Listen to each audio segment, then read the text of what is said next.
Ready? Started.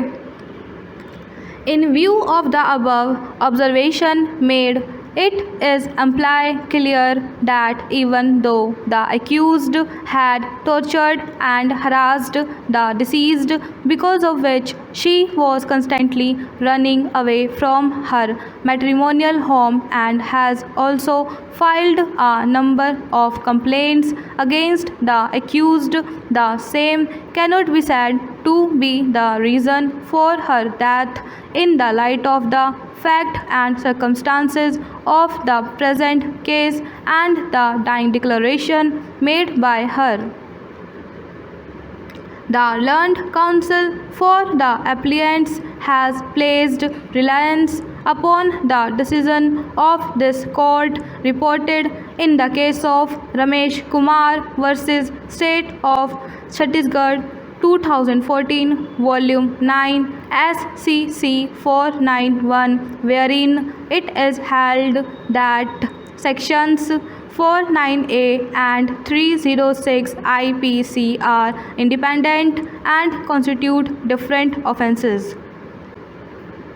Merely because an accused has been held liable to be punished under Section 498A IPC, it does not follow that on the same evidence he must also and necessarily be held guilty of having abetted the commission of suicide by the woman concerned under Section 306 IPC.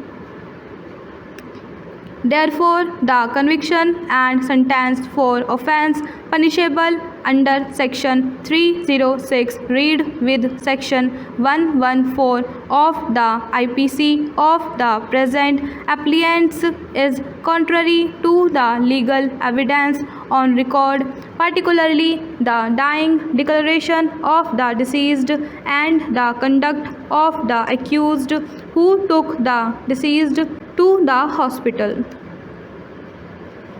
This fact has been grossly ignored by the courts below while convicting and sentencing the applicants for the aforesaid offences.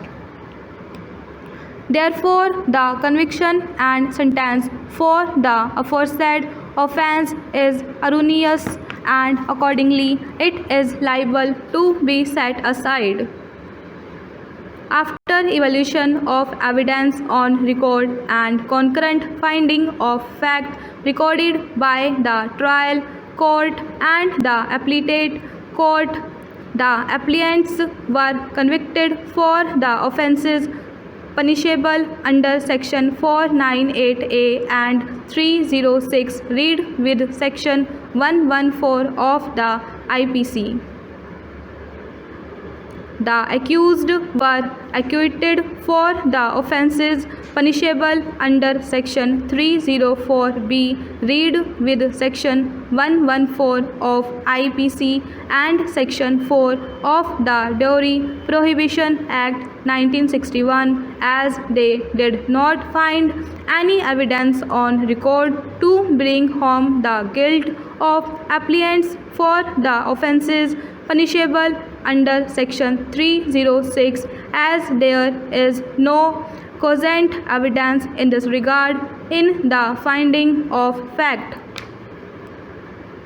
Therefore, the conviction and sentence for the offence punishable under Section 498A of IPC with regard to cruelty is held to be proved by the courts below.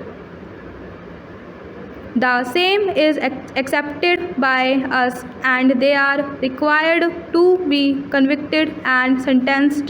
for the offence punishable under Section 498A IPC.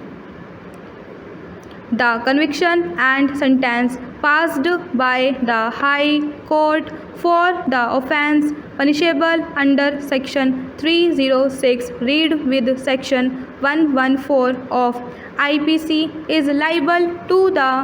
be set aside, and accordingly we set aside the same.